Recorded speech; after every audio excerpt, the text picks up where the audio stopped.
नमस्कार, आप देख रहे हैं खबरिया डोज और मैं सलोनी शिवा। ये जो तस्वीरें आपने देखी, ये दिल्ली की हकीकत है।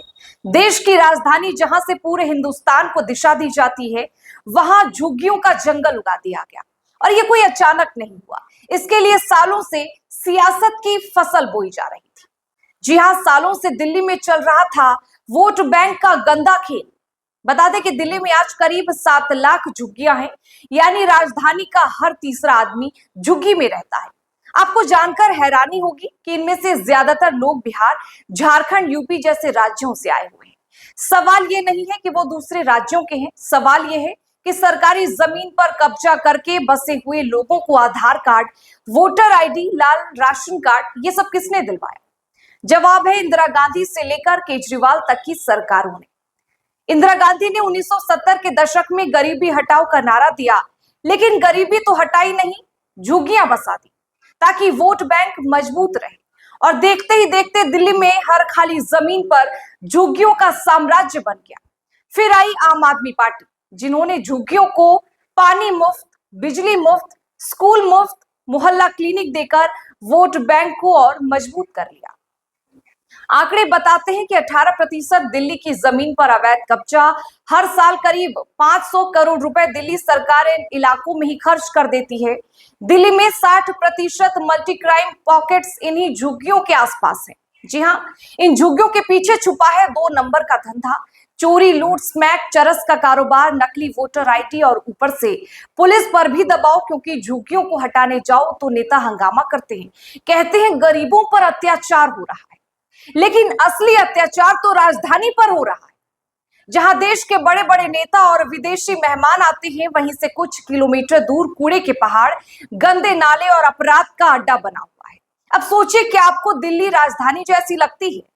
आज दिल्ली से ज्यादा साफ सुथरे यूपी, बिहार, झारखंड के गांव लगेंगे, जहां कम से कम झुग्गियों का जंगल और कूड़े का साम्राज्य तो नहीं है। लेकिन अब कहानी बदल रही है।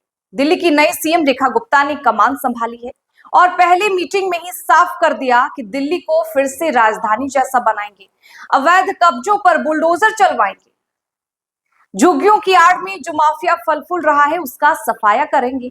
बता दें कि 12,000 से ज्यादा अवैध निर्माण ढहाई जा चुके हैं, 3 लाख वर्ग मीटर सरकारी जमीन को मुक्त कराई जा चुकी है। यमुना किनारे के स्लम एरिया में साफ सफाई और सीसीटीवी लगाने का काम शुरू हो चुका है।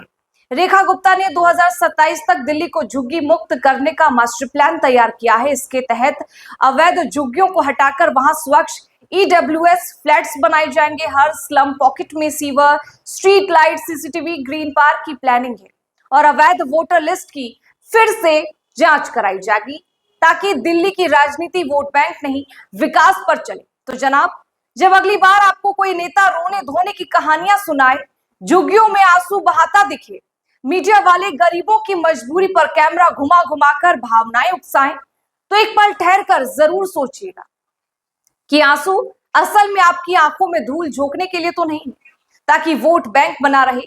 दिल्ली में दशकों से यही खेल तो चला आ रहा है। झुग्गियों में बिजली, पानी मुफ्त, लाल कार्ड, वोटर आईडी देकर कागजी दिल्ली को चमकाया गया, लेकिन हकीकत में दिल्ली कूड़े के ढेर पर बैठी रही। अब वक्त है ये समझने का कि दिल्ली की तकदीर आंसुओं से नहीं, अक्ल से बदलेगी। अब इस पर आपकी क्या राय है, कमेंट बॉक्स में हमें जरूर बताएं। साथ ही आपने अभी तक अगर हमारे चैनल को सब्सक्राइब नहीं किया है तो जल्द से जल्द सब्सक्राइब कर ले, ताकि हम आपको खबरों से अपडेटेड रख सकें।